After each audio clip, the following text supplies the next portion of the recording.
So, were you expecting us? Well, what didn't surprise me when I saw a guy in a plate carrier showing up. So Well, got the we're Ultima obviously- OTBs on.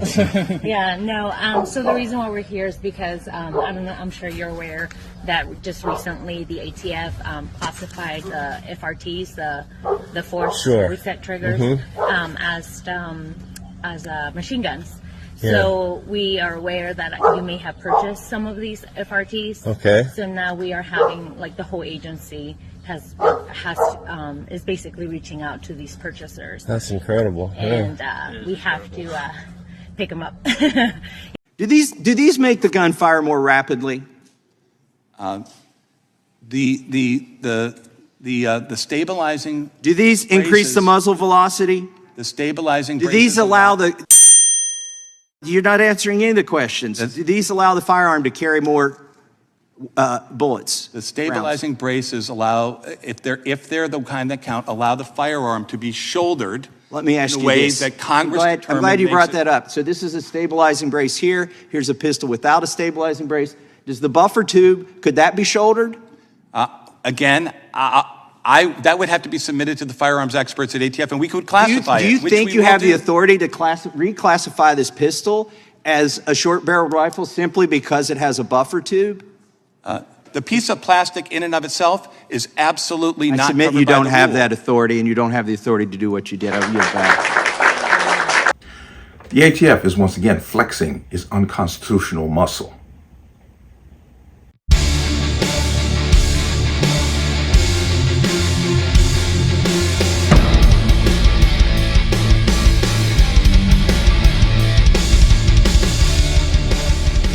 Welcome to another installment of the Connecticut Gun Bench. Today's video is brought to you by P.A.N. Firearms LLC. P.A.N. Firearms for your NRA certification, multifaceted gun training.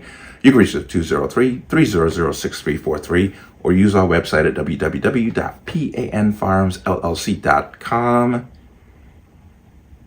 As always, there'll be a link in the description box below. And if you like channel, like content, what I do, you can support me with a link. Everything's appreciated. And once again, comments. Gun channels are being scrutinized a lot more heavily. So if your comment disappears, I'm not doing it. If I remove it, I will tell you. So just be aware that it's happening. Let's talk about this. The ATF is once again flexing its muscle in a legislative manner. And it's very unfortunate.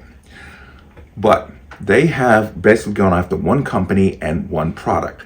Now, the reason why I'm bringing this up is because the way that they're doing this, they can pretty much cover a whole swath of firearms and manufacturers in the same manner. And this could get very ugly very quickly. But it's the Beretta 1301 tactical shotgun. What the ATF is saying is that Beretta cannot import certain parts for the assembly of this firearm in the US. You can already see the problem that's growing from that.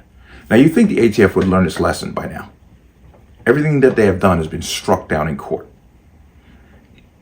This is leading to the same thing.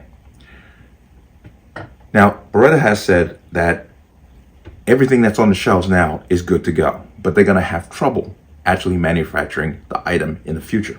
Let me bring you into here. ATF strikes again, import ban on Beretta 1301 Tactical 7+1 shotgun. Beretta announced this week that the company is pausing production of one of its most popular tactical shotguns due to importation issues. Quote, an unexpected decision by the ATF is affecting the importation of certain components essential to the assembly of the 1301 Tactical 7+1 in the US. Now, what is the biggest question, of course, comes right out. Why now? They've been making this shotgun for years. Why now? But notes the company.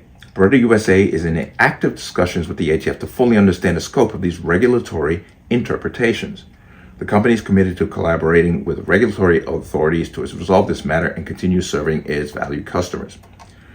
Beretta pointed this out. Beretta notes that the pause does not impact existing inventories on dealers' shelves and that customers interested in owning the 1301 Tactical 7+1 are encouraged to purchase it while supplies last.